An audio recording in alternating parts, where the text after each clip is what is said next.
이 중동 전쟁 사실 그게 언제 끝날지 예측이 어렵습니다만 우리가 과연 대응할 수 있는 방법이 있을까요? 개미스쿨 시간에 들어보시죠. 신영증권 리서치 센터장인 김학균 전무와 함께하고 있습니다. 안녕하세요. 네, 안녕하십니까. 이런 날은 안녕하다고 인사드리는 게 조금 송구스럽네요. 안녕하셔야죠. 예. 혹시 들리십니까, 센터장님? 어떤? 아우성 소리가. 뭐 들리진 않지만 뭐 짐작은 마음으로 합니다. 들리는 거 맞죠? 네. 근데 사실 어느 때건 증시의 뭐 급등락 변동성 늘 있습니다만 이 정도까지 흔들리는 거 물론 이제 증시가 많이 올라와서 네. 400포인트 뭐 이렇게 흔들리는 장세. 근데 또 이게 퍼센테이지로 따지면 7% 이상. 네. 뭐 반등할 때 뭐 12% 반등하는 날도 있습니다만 경험하시기에 좀 기억 속에서는 어떻습니까?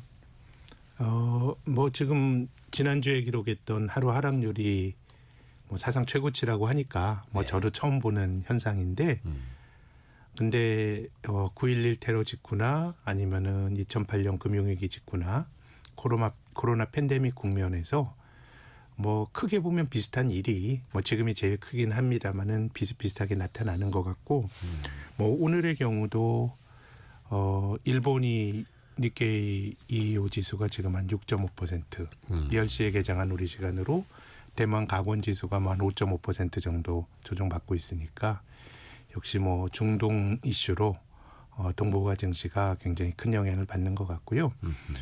뭐 동북아 시장이 올 들어서 다른 나라보다 뭐 한국을 중심으로 해서 많이 올랐다는 것도 조정받을 때 세게 받는 이유인 것 같고 네. 중동산 원유에 대한 의존도가 또 높은 나라들이 동북아 나라들입니다. 그렇죠. 뭐 그러다 보니까 상대적으로 중동 지역 전쟁에 대한 어떤 그 후폭풍이 더욱더 크게 나타나는 것 같습니다. 한번 정리를 해보면 저도 참 항상 헷갈려가지고 연휴 끝나고 3월 3일에 7.24% 떨어졌고요. 코스피가. 그 다음 날에도 12.06% 떨어졌고 그 다음 날에 9.63% 급반등을 했고 지난주 금요일에는 보합 정도로 마감이 됐고 오늘 한 7.8% 가까이 떨어지고 있고 어마어마합니다. 사실은 개별 종목이 이 정도 변동성 보여도 큰 건데 예. 근데 이게 지수 주가 자체가 지수가 그러니까 참 뭐 개별 종목은 한 15% 정도 움직여도 이상하지 않을 정도로 그렇게 진폭이 큰데요. 네. 그러니까 우리가 금융시장이 전쟁에 대해서 어떤 통찰이 있을까? 일반적으로 많은 사람들이 금융시장은 미래에 대한 현명한 예언자다. 자기 돈을 걸고 모든 정보를 반영해서 가격을 형성하기 때문에 금융시장이 굉장히 지혜로운 예언자 취급을 받기도 하는데 네. 저는 좀 생각이 다릅니다. 지정학에 대해서 금융시장은 모르죠. 이걸 뭐 어떻게 알겠어요. 어떻게 될지 모르죠. 최근에 중동 전쟁이 벌어졌을 때 대략 뭐 짧게는 한 달 지나면 괜찮았다. 뭐 그런 식의 평가들은 그냥 과거의 경험입니다. 지나고 나서. 네. 뭐 제 기억에 나는 큰 중동 전쟁이 91년도에 아버지 부시 대통령이 이라크 공격했던 때가 있었고 2001년 가을에 9.11 테러 직후에 미국이 아프가니스탄을 공격했던 적이 있었고 2003년도에 미국이 이라크를 2차 공격했죠. 네. 또 작년 6월에는 미국이 이란을 공격했고 네. 전부 이제 미국 중심으로 큰 전쟁이 나타났던 게 90년대 이후로 4번이 있었는데 공교롭게도 그 4번의 전쟁이 나고 나서 금융시장이 큰 타격을 안 받았습니다. 그것은 중동 전쟁이 금융시장에 영향을 안 준다, 못 줬다라고 하는 거는 잘못된 해석이고요. 그냥 전쟁이 단기간에 끝나서 그렇습니다. 근데 이제 지금은 전쟁이 장기화된다 그러면 후행적으로 영향을 받는데 제가 전쟁에 대한 금융시장의 예전의 통찰을 한 가지 좀 사례를 말씀드리면 네. 1914년 7월 달에 유럽에서 1차 세계대전의 소식이 미국으로 전해졌을 때 미국 다우지수가 단기간에 한 15% 넘게 급락을 했습니다. 야, 이건 뭐 그 당시 세계사의 중심이었던 유럽에서 큰일 벌어졌구나 생각을 하고 악재로 해석을 하고 네. 뉴욕 증권거래소가 또 한 넉 달 쉬었어요. 폐쇄를 했었습니다. 큰일 났다고 생각한 거죠. 그러다 1914년 12월에 거래가 재개가 되니까 그때부터 미국 시장이 한 2년 넘게 강세였습니다. 뭐 생각해 봤더니 자기 땅에서 전쟁 벌어지는 것도 아니고 유럽이 전쟁통이 되다 보니 미국이 수출의 기회가 많이 늘어나면서 우리에겐 기회네 이렇게 생각하면 주식이 좋았고요. 반대로 1939년 9월 초에 이제 독일이 폴란드를 침공하면서 2차 세계대전 침공 소식이 뉴욕에 전해졌을 때 뉴욕 증시는 단기간에 급등했습니다. 야, 전쟁은 우리에게 기회다 생각했는데 주가가 단기간에 오르고 한 3년 가까이 약세였습니다. 그때가 왜 다르냐 하면 1차 세계대전은 정말 분리된 유럽 땅에서의 전쟁이었는데 2차 세계대전에서는 이미 아시아 태평양 지역의 일본이 독일과 그 동맹을 맺으면서 뭔가 팽창주의적인 노선으로 가면서 전쟁에 대한 위협이 있었던 거거든요. 네. 그러니까 1차 세계대전과 2차 세계대전이 다르다 보니까 그 당시에 투자자들은 1차 세계대전의 학습 효과만을 가지고 야, 전쟁은 호재였구나 했는데 다르게 반응했던 거죠. 그래서 지금의 상황도 얼마나 장기화되느냐가 굉장히 중요할 것 같고요. 이제 그런 점에서 보면 금융시장이 얼마나 전쟁이 길어질 거냐에 대해서는 뭐 저도 통찰이 없고 금융시장도 알지 못한다고 생각하는데 저는 비슷한 사례가 2022년도에 네. 러시아 우크라이나 전쟁을 들 수 있다고 생각하고요. 네. 또 비슷한 사례가 2011년 3월 달에 동일본 대지진도 좀 영향이 있는 비슷한 사례가 될 것 같아요. 네. 그땐 전쟁은 아니지만 재난이었습니다. 어떻게 그 전쟁이 금융시장에 영향을 주는가 일반적인 좀 일반화시켜서 보면요. 전쟁 당사자국 무조건 악재입니다. 2차 세계대전에 그렇죠. 일본, 거기는 뭐 러우 전쟁 했을 때 러시아 우크라이나 무조건 악재고요. 그럼 전쟁을 안 치르는 나라는 그러면 어떻게 영향을 받느냐? 우리는 어떻게 영향을 받습니까? 우리가 좀 유가를 보면서 반응하잖아요. 그렇죠. 전쟁은 결국은 글로벌 공급망을 교란시킵니다. 네. 교란시키고 그 과정에서 뭐 유가를 비롯한 원자재 가격이 올라가고요. 인플레이션이 생깁니다. 이제 그 과정에서 중앙은행이 긴축을 하고 금리가 올라가면서 주가가 조정을 받는 게 과거의 패턴인데요. 2011년도에 동일본 대지진도 장기간 밸류체인에 문제가 있었고 네. 2022년 러우 전쟁 직후에도 그때 기름값이 단기간에 서부 텍사스 중진류 기준으로 90불 하다 120불 가면서 인플레가 생겼거든요. 그래서 그 당시에 주식시장이 동일본 대지진 직후에는 한국의 코스피가 한 26% 그리고 러우 전쟁 국면에서는 전쟁 나고 나서 한 20% 정도 조정을 받았거든요. 네. 근데 제가 이 두 국면과 지금을 한번 비교해 보면 네. 일단 전쟁이 장기화된다 그럼 제 생각에는 뭐 이제 금융시장의 부진이 더 깊어질 수 있는데 거기에 대해서는 우리가 모른다고 생각을 해야 되고요. 근데 2011년 동일본 대지진과 2022년 러시아 우크라이나 전쟁 다음에 나타났던 우리가 주목할 만한 점은 뭐냐면 중앙은행이 실수를 했습니다. 전쟁을 치르면서 막 물가가 높아지고 동일본 대지진으로 인해서 일본이 소재 부품의 강자인데 여기서 뭔가 생산이 안 되면서 그때도 공급난 때문에 물가가 높아졌거든요. 네. 그러면은 물가가 올라가게 되면 중앙은행이 금리를 올리는 긴축을 해야 된다고 생각하지만 네. 물가 급등의 원인을 잘 봐야 되거든요. 이 원인. 중앙은행이 금리를 올려서 긴축을 하는 거는 경제에 과잉 수요가 있어서 사람들이 과하게 쓸 때 금리를 올림으로써 과잉 수요를 억제하면서 물가 안정을 도모하는데 수요를 잡는 거죠. 그렇죠. 그럼 전쟁으로 인해서 지금 물가가 올라가고 지진으로 인해서 물가가 올라가는 거는 사람들이 과잉 소비를 해서 올라가는 것과는 거리가 멉니다. 공급 측의 문제죠. 공급의 문제예요. 네. 금리 올린다고 공급난이 해결될 거냐? 그건 아니죠. 물가가 올라가서 기본적으로 수입해서 살아가야 될 국민들은 굉장히 힘든데 거기까지 금리를 올리게 되면 굉장히 그 경제에 더 큰 압력을 가하는 거거든요. 그렇죠. 그래서 2011년도에 누가 실수를 했냐면 유럽 중앙은행 ECB가 실수했습니다. 네. 그 당시에도 미국 이제 전 세계 경제가 2008년 9년 거의 2010년까지 진행이 됐던 글로벌 금융위기의 충격이 해소가 되면서 뭔가 이제 물가가 올라가고 있었거든요. 네. 네. 근데 여기서 동일본 대지진까지 터지면서 물가 상승률이 올라가니까. 더 깊어지니까 ECB가 2011년 여름에 금리를 2번 올렸습니다. 예. 근데 지나고 났더니 잘못 올린 거였죠. 그때 막 재정 악화 막 이런 재정 사태도 위기가 일어나고. 있어가지고 ECB가 금리를 올리면서 그리스에만 있었던 재정 위기의 불길이 피그스라고 하는 네. 뭐 아일랜드라든가 이탈리아, 스페인으로 번졌고 2011년 여름 즈음에는 프랑스도 재정 위기에 대한 우려가 굉장히 커졌었습니다. 번졌었죠. 정책 실수예요. 금리를 잘못 올리면서 문제가 생겼던 거고 견디지 못하게 되고. 예, 2022년도 러우 전쟁 났을 때의 사례를 보면 그때는 미국이 전 잘못했다고 보는데요.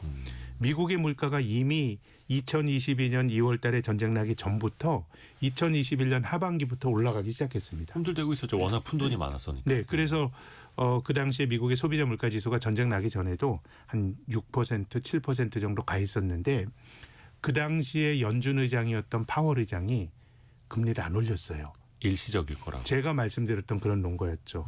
지금 그 물가가 올라가는 거는 코로나가 전체적으로 좀 세계 경제가 코로나 팬데믹으로부터 벗어나고 있긴 하지만 일부 지역 동남아 같은 데서 차량용 반도체 생산 못하고 하면서 공급 차질로 물가가 올라가는데 중앙은행이 금리를 올려가지고 수요를 누르는 게 맞느냐라는 생각인데 근데 그 당시 파월이 조금 잘못 생각했던 거는 그 이전에도 금리가 그 물가가 올라가는데 공급난도 있었지만 그 코로나가 끝나면서 미국 사람들의 보복 소비라는 얘기 그때 많이 했었죠. 맞아요. 그때 수요 과잉도 있었어요. 두 가지가 다. 근데 사실 그거를 갈라보기가 되게 힘듭니다. 그 국면에선. 근데 러시아 우크라이나 전쟁이 나면서 물가 훅 올라가니까 그때 그 연준이 금리를 올렸는데 뒤늦게. 그냥 얌전하게 올린 게 아니죠. 지금 자이언트 스텝 이런 기억 나시는지 모르겠는데 0.75포인트씩 막 올리면서 네. 세계 장기 금리도 올라가고 세계 경제가 그냥 아주 내려앉았거든요. 그래서 저는 지금 상황도 결국 전쟁이 중요하다. 전쟁이 장기화되거나 단기화되느냐가 굉장히 중요한데 이 금융시장이 전쟁을 치르지 않는 나라는 결국은 인플레이션과 그 금리가 중요한데 그 과정에서 중앙은행이 판단을 잘 내리는 게 중요한데 지금을 2011년과 2022년과 비교를 해보면 동일본 대지진과 러시아 우크라이나 전쟁이 났을 때 비교를 해보면 지금은 전쟁을 제외하면은 인플레이션 압박은 그때보다 상당히 낮은 상황이라서 결국 저는 아직은. 전쟁이 중요하다고 생각하는데 네. 우리가 전쟁에 대해서는 통찰을 갖기가 힘든 거고 이제 그걸 우리가 모르는 요인이라고 보면 그 과정에서 주가 조정이 깊어졌던 거는 이제 인플레가 생기고 중앙은행의 정책 실수가 과거 두 차례 있었는데 지금은 조금은 중앙은행이 허겁지겁 움직일 가능성이 좀 낮은 거 아닌가. 아직은 조금 더 지켜봐야 한다. 그래서 뭐 전쟁에 대해서 다시 한번 말씀드리면 전쟁의 상황을 금융시장 후행적으로 반응을 할 텐데 네. 거기에 대해서 금융시장에 통찰이 있다고 말하기는 어렵지만 그 전쟁을 제외한 다른 환경들을 놓고 본다 그러면 2011년과 2022년보다는 뭐 상대적으로 그 정도로 주가가 뭐 아주 털썩 내려앉을 환경은 아니지 않은가. 그래서 저는 뭐 매를 한두 방 더 맞더라도 지금은 조금 감내하고 견뎌야 될 때가 아닌가. 제 의견은 그렇습니다. 일단 이 시각 현재 서부 텍사스산 원유가 배럴당 109달러. 네. 오름폭이 하루 사이에 20%에 네, 달하고 있고 브렌트유도 비슷하고요. 천연가스도 한 8% 이렇게 올라가고 있고 일단 원자재 시장이 이걸 급격히 반영을 하고 있는데 이게 실물 경기까지 영향을 미칠 것이냐 그래서 긴축 금리를 올릴 것이냐는 이게 또 단기간에 끝날 것이냐 장기가 이어질 것이냐를 봐야 하는데 네. 그런데 이게 또 중앙은행의 금리를 섣불리 올리기도 힘든 게 예전에 왜 러우 전쟁 발발했을 때 미국에서 그런 반문이 좀 있었잖아요. 중앙은행이 금리를 올리면 러시아의 탱크를 멈출 수 있느냐. 네. 그러니까 사실 이제 수요 측 요인, 공급 측 요인을 다 봐야 되는데 중앙은행이 할 수 있는 건 수요의 진작 혹은 수요를 둔화시키는 것뿐이지. 네. 뭐 중앙은행이 금리를 어떻게 한다라고 해서 지금 호르무즈 해협을 뚫을 수 있는 것도 아니고요. 그럼요. 논란이 있죠. 이게 너무 어려운 거죠. 그래서. 그리고 그렇기 때문에 저는 지금 환경이 어느 한쪽이더라도 글로벌 환경이 수요가 너무 좋은 거는 글로벌 전체적으로는 전 굉장히 부정적인 영향을 줄 수 있다고 보는데 그런 점에서 보면 지난 주말에 미국의 고용 지표가 좀 둔화됐죠. 부진하게 나온 게 뭐 그 자체가 좋다 나쁘다 다양한 해석이 나올 수 있겠지만 지금 어느 쪽이라도 수요를 과하게 그 밀어 올리는 쪽이 있게 되면 글로벌 경제 전체 균형을 위해선 안 좋은 거라고 생각하고 러시아 우크라이나 전쟁이 지금까지 이어지고 있지 않습니까? 네. 근데 러우 전쟁으로 인한 인플레는 2022년에 끝났고 네. 2023년보다 물가가 안정이 됐어요. 네. 그래서 전쟁이 4년 연속 이루어지고 있지만 제가 그래서 다시 한번 말씀드리지만 전쟁을 치르지 않는 나라는 전쟁 그 자체보다 거기서 야기되는 공급난과 인플레이션이 중요하다라는 말씀을 드리고 싶고요. 2023년부터 공급난이 완화가 되면서 전쟁은 치러지고 있지만 주가 조정을 덜 받았는데 저는 그 이후에 물가가 안정이 된 중요한 이유 중에 하나가 중국 경제가 둔화됐기 때문이라고 봅니다. 부동산에 대해서 막 부동산 경기 부양을 위해서 막 자원을 싸다가 성장률을 끌어올리기 위해서 중국이 성장률을 높이는 정책을 썼다 그러면 저는 러우 전쟁의 여파도 더 오래 갔을 거라고 생각하거든요. 그래서 이후에 나타날 그 물가 상승 압력은 상당히 다양한 스펙트럼을 통해서 나타나는데 그 국면에서 이 물가 상승이 수요 요인인지 아니면 공급 요인인지 정확히 발라내기는 상당히 힘든 일입니다. 그래서 2011년에는 유럽중앙은행이 전 실수했다고 생각하고요. 2022년에는 연준이 뒤늦게 금리를 공격적으로 올리는데 전쟁이라고 하는 게 어떻게 보면 그 계기가 됐다는 점에서 또 연준의 오판을 좀 만든 측면도 있다고 보거든요. 그래서 뭐 아직까지는 물가 상승 압력이 이제 높지는 않은데 결국은 지금은 이제 장기화 여부가 가장 중요한 거 아닌가. 그 전까지는 시장이 어떤 추세라기보다는 굉장히 높은 변동성을 띌 가능성이 높다고 봅니다. 그러니까 물가 때문에 유가 때문에 금리를 올려서라도 수요를 더 줄여야 한다라는 일각의 요구가 나올 수도 있겠으나 사실은 또 물가가 올라가게 되면은 수요는 자연스럽게 또 둔화되잖아요. 시차를 그럼요. 두고. 그게 자연스러운 일이죠. 그러면은 미국의 고용 지표도 좀 둔화되고 있고 유가 겁나서 많은 사람들이 이제 대중교통 타겠다라는 분들도 많은데 수요가 좀 줄어들면 오히려 차라리 낫다. 오히려 고맙다. 또 이렇게도 역설적으로도 볼 수 그게 있을 자연적인 어떻게 보면 어떤 시장의 자연적인 정화죠. 자정작용이고요. 자정작용인데 거기서 또 이제 실패 케이스가 이제 5월 달에 연준 의장이 이제 바뀌게 되는데요. 그 1971년도에 연준 의장이 올랐던 아서 번스라는 사람이 네. 73년도에 그 중동 전쟁이 있었잖아요. 1차 중동 전쟁이 이스라엘 중동 전쟁이 있었는데 전체적으로 70년대 초반은 인플레이션 압력이 컸던 시기거든요. 네. 뭐 전쟁이 있었고 또 이제 중동에서의 또 전쟁, 베트남 전쟁 이런 게 있었는데 그 전쟁이 아무리 공급난이라고 하더라도 그걸 또 금리를 낮추는 거는 사실은 좋지 않은 정책인데 그 70년대 초반에 인플레이션에 대한 우려가 굉장히 높을 때 아서 번스라는 연준 의장이 당시 대통령이었던 닉슨 대통령의 거의 뭐 정치적으로 복속을 하면서 네. 오히려 돈을 푸는 정책을 하면서 70년대의 인플레 기대 심리가 확 높아지면서 네.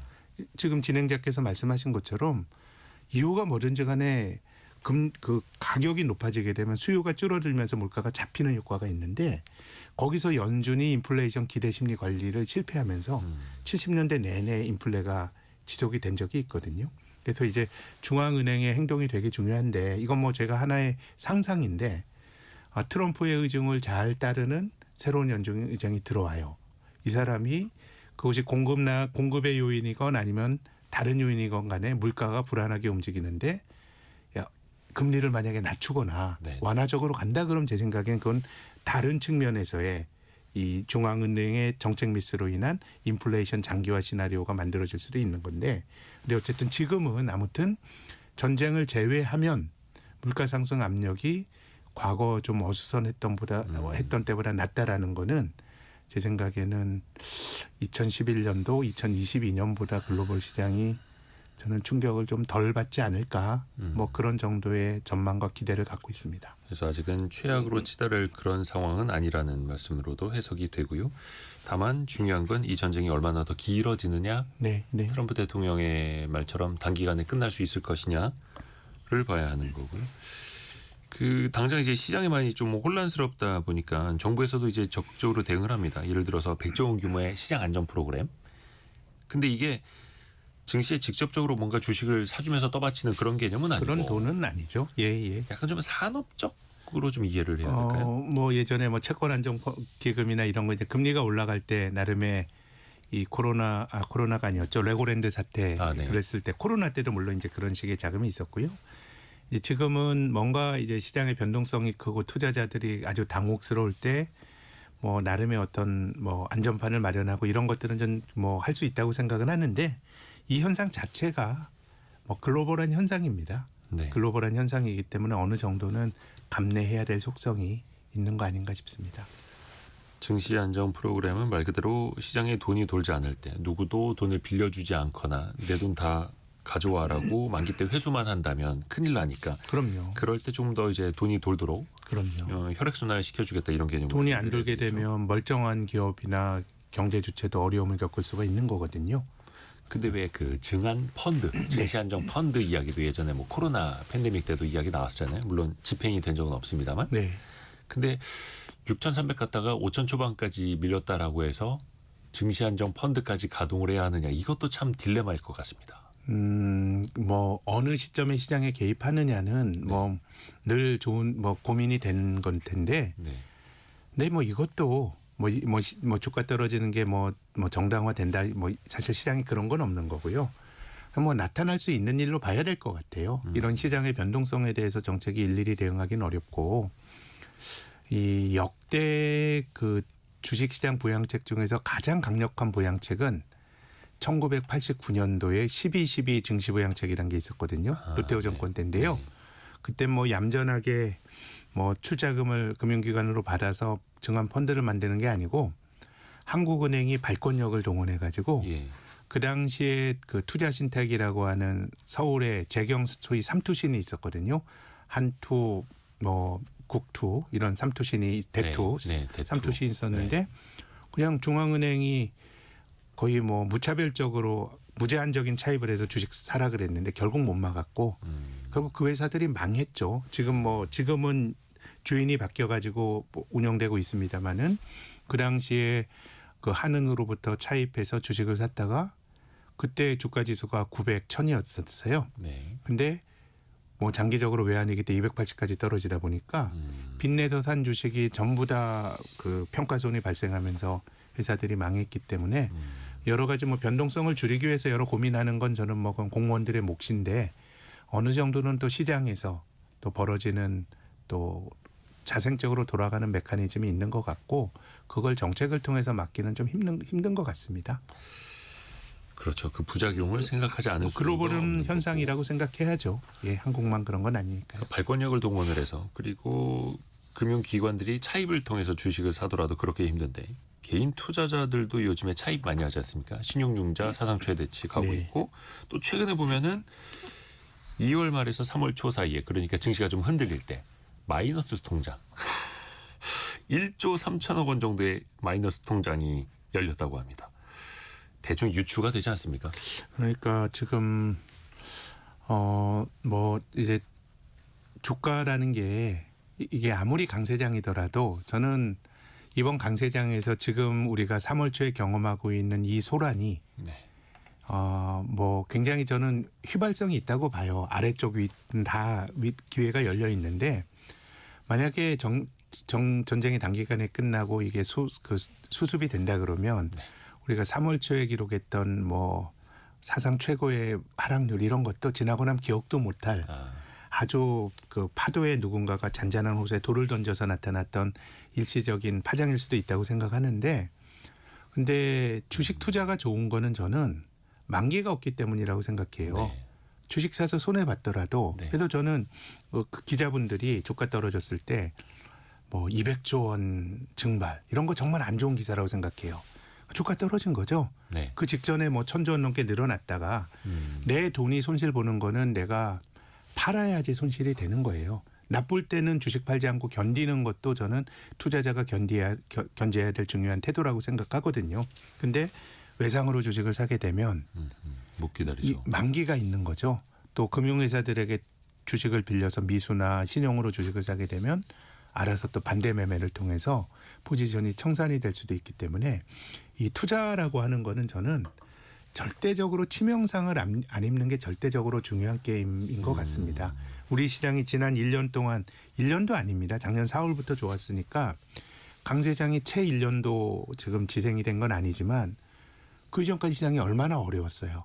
막 미국 장으로 가고 그랬지만 예. 결국 견딘 이에게 보상을 해주는데 외상을 통해서 주식을 산다라는 거는 기본적으로 견디기가 힘든 그런 환경을 조성하니까 이게 단기 조정이더라도 내 포지션이 일거에 청산이 될 수 있기 때문에 아무리 제 생각엔 수익률에 대한 조급증이 있으시더라도 투자는 절대적으로 치명상을 입지 않는 게 절대적으로 중요하다라는 말씀을 꼭 드리고 싶습니다.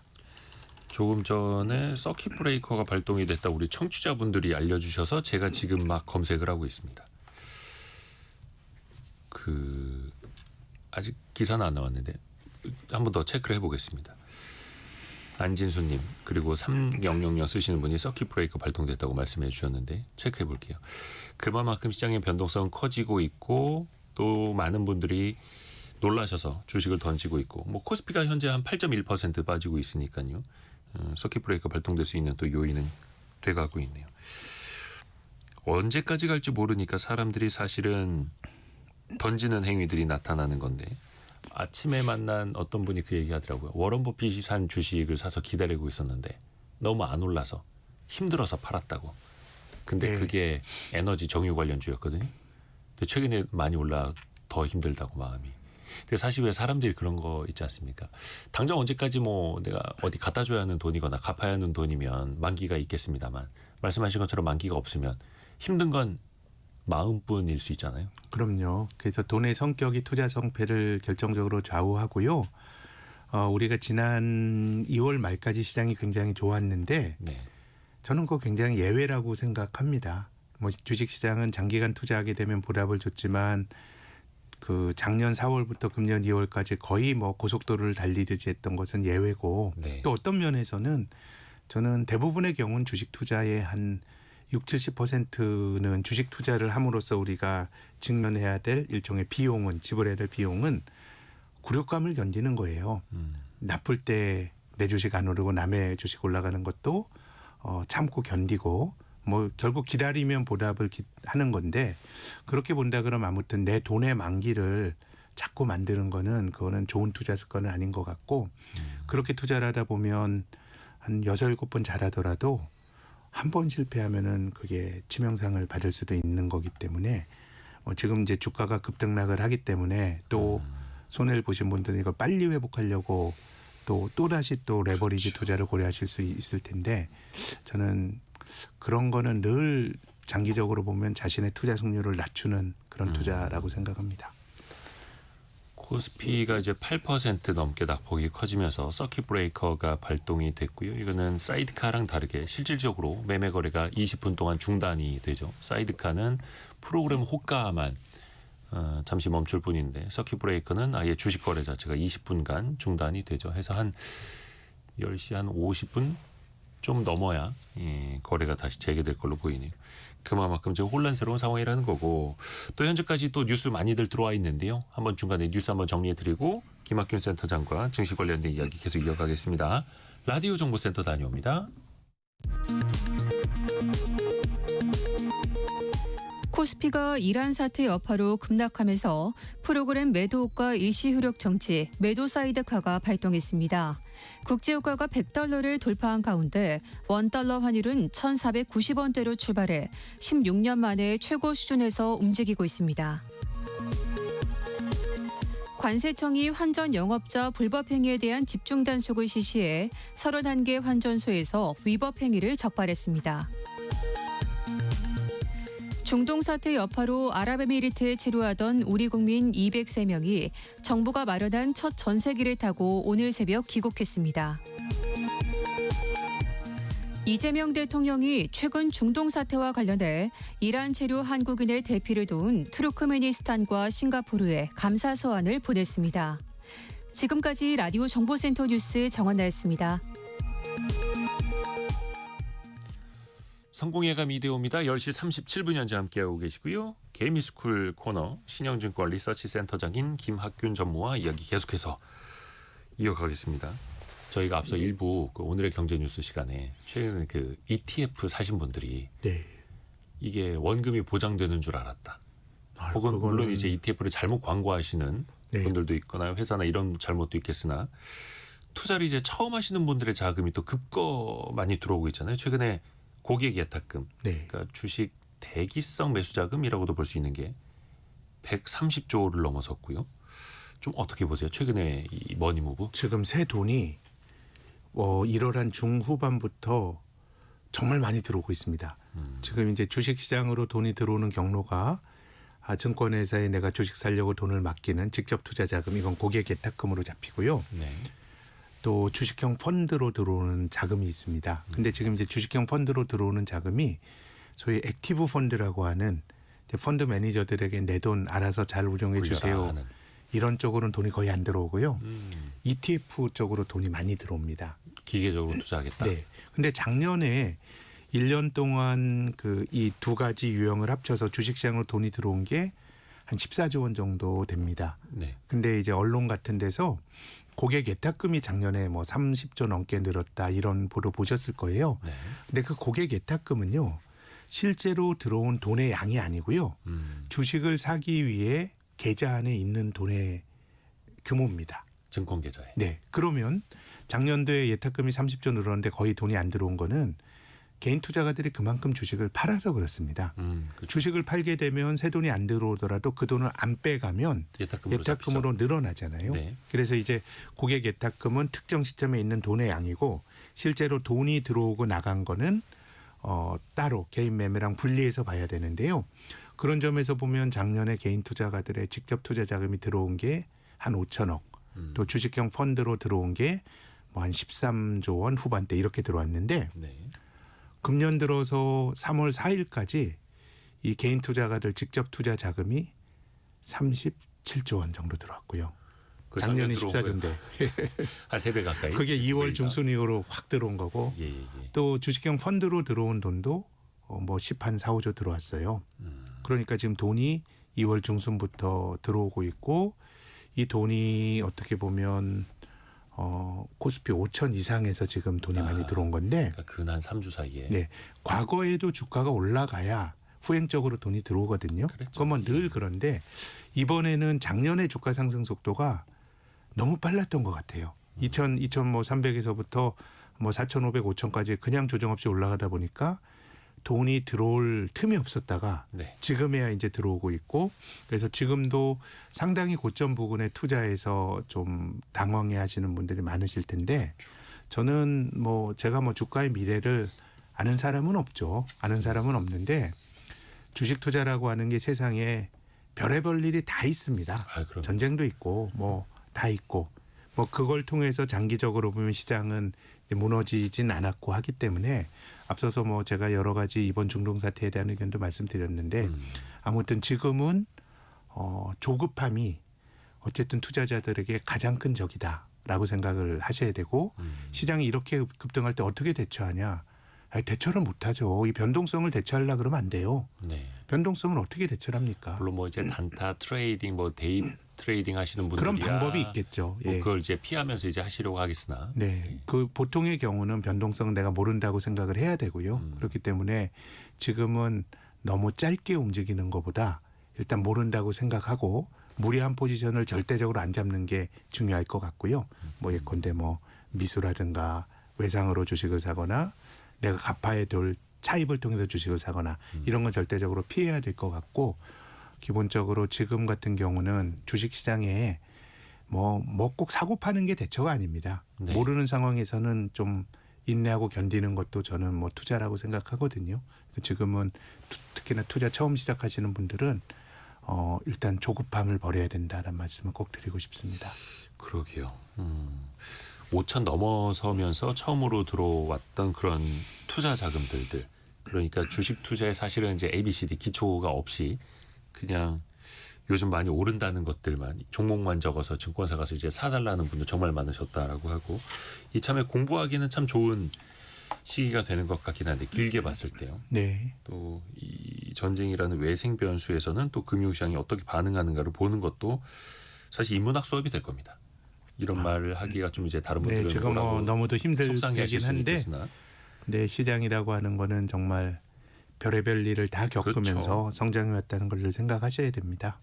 근데 요즘에 또 그 신규 자금이 유입되는 것뿐만이 아니라 회전율 있지 않습니까? 네. 어마어마합니다. 뭐 개별 기업들은 그 회사의 시가총액 거의 5배 가까이가 하루 만에 네. 거래가 된다라거나 이런 현상들은 사실은 또 늘상 변동성이 커질 때 나타나는 일이기도 합니다. 아, 그럼요. 뭐 요즘은 조금 더 심하긴 한데 예.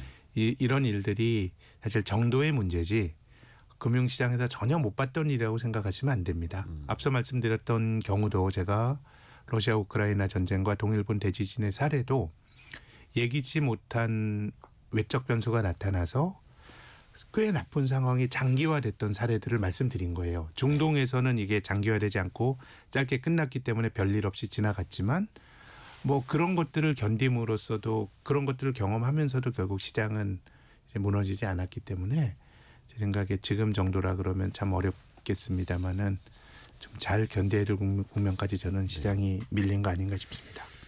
근데 이제 전쟁 같은 게 터지면 안전자산이 좀 떠오르고 많은 사람들도 안전자산을 관심에 두는데 최근에 금값은 오히려 조정을 받고 있습니다. 네. 이건 좀 어떻게 이해를 해요? 저는 지금은 제가 미국의 결국 장기 금리를 계속 말씀드리는데 네. 최근에는 뭐 가상자산, 금, 주식 이런 것들이 좀 이제 차별화가 됐는데 길게 보면 모든 자산 시장이 좋았죠. 부동산도 좋고 그건 결국은 비교적 자산 시장의 우호적인 통화 정책, 우호적인 그 저금리 환경이 결국 자산 가격을 다 같이 밀어올린 것 같거든요. 네. 그래서 지금은 자산들이 가졌던 전통적인 상관성이 깨진 것 같아요. 예전에 주식이 조정받을 때 금은 올라가고 뭐 이런 현상들이 발생했는데 예컨대 주식이 조정받을 때 채권 가격은 올라가고 금이 떨어지고 그러는데 그래야 되는데 지금은 이제 금리가 올라갈 때 오히려 채권이 깨질 때 주식도 같이 깨졌고요. 그러게요. 또 제가 말씀드렸던 그 지정학적 위험으로 인한 굉장히 장기화됐던 어떤 리스크, 인플레이션이 생기고 중앙은행이 금리를 올렸던 2022년이 글로벌 주식 투자자들에게 굉장히 어려웠던 한 해였다고 말씀을 드렸는데 그럼 그때 금은 버텼나? 금도 같이 떨어졌어요. 그래서 지금은 자산 시장이 전통적으로 가졌던 상관성이 매우 약해지는. 그러니까 어떤 자산이 무너지면 별로 숨을 데가 없는 다 같이 무너지는 모습이 나타날 수 있고 그런 것들을 만드는 힘이 저는 결국 금리라고 생각합니다. 금리가 올라가게 되면 저는 금이라고 괜찮을까라고 생각해 보면 같이 영향을 받지 않을까 생각합니다. 그래서 항상 이제 김학균 센터장님이 미국 국채 금리, 네. 장기채 금리를 잘 봐야 한다라는 말씀을 해주셨고 전통적인 그 투자자산 사이의 상관관계는 많이 좀 깨지고는 있습니다만 또 돈의 흐름에 따라서 안전자산에 대한 인식도 어떻게 보면 단기간에는 또 달라질 수 있는 흐름을 또 현재 금값이 보여주고 있고 또 워낙 많이 올라서 그런 것도 있지 않을까요? 예, 자산 돈이 가격이 그동안 많이 몰려 있었기 때문에. 많이 올랐다라고 하는 건 그 자체가 이제 조정 받을 때도 굉장히 깊게 조정을 받는 패턴들이 뭐 일반적인 거죠. 환율도 한번 체크를 해보면 거의 12원 가까이 오르고 있는데요. 네. 1,496원, 97원, 1,500원 또 얼마 안 남기고 있습니다. 한 일주일 좀 지났나요? 그때 한 1,500원. 장중에 넘어갔었죠. 우리 밤 시간에 우리 시간으로 예. 거의 목요일 1,510원, 새벽에. 네. 1,510원 가까이 올라갔었는데 환율도 변동성이 많이 커지고 있습니다. 제 생각엔 지금은 유가 변동성, 주가 변동성, 환율 변동성, 또 오늘은 미국의 장기 금리도 10년짜리 국채 수익률도 4.2%까지 비교적 강하게 많이 올라가는데요. 네. 이게 다 통상적인 변동성의 수준을 넘어서서 움직이는 것 같고 네. 이런 것들이 제 생각에는 하나의 추세라기보다는 일종의 변동성인 것 같아요. 그래서 결국 이걸 결정하는 힘도 그 중동 지역의 전황에 따라서 굉장히 좌우가 되지 않을까. 그래서 저희들이 이것도 역시 정답이 될 수는 없습니다. 많은 가정들을 가지고 한번 분석을 해본 건데 국제 유가가 서부 텍사스 증기율가 지금 이제 100불 넘어갔는데 올해 연평균 기준으로 한 80불 정도 연평균입니다. 1년 네. 내내.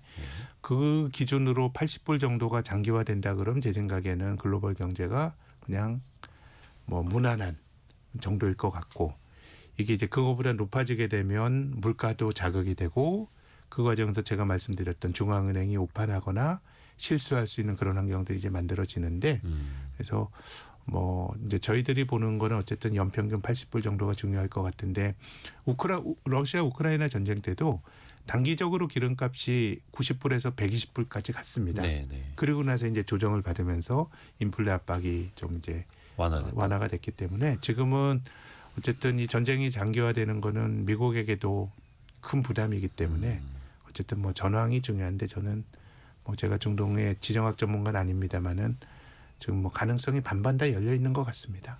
예. 그러게 또 우리나라 입장에서 보면은 국제 유가도 올라가고 있는데 환율도 올라가고 있으면 물가 상승 압력은 더 커질 더 수밖에 없는 크죠. 거잖아요. 예, 더 크고 뭐 물가 뭐 명목 물가를 말하기에 앞서서 당장 지금 그 주유소 기름값 때문에 많이 뭐 그러게요. 여러 가지 얘기들이 많이 나오는데 아무튼 살기 되게 힘들어지는 그런 환경이죠.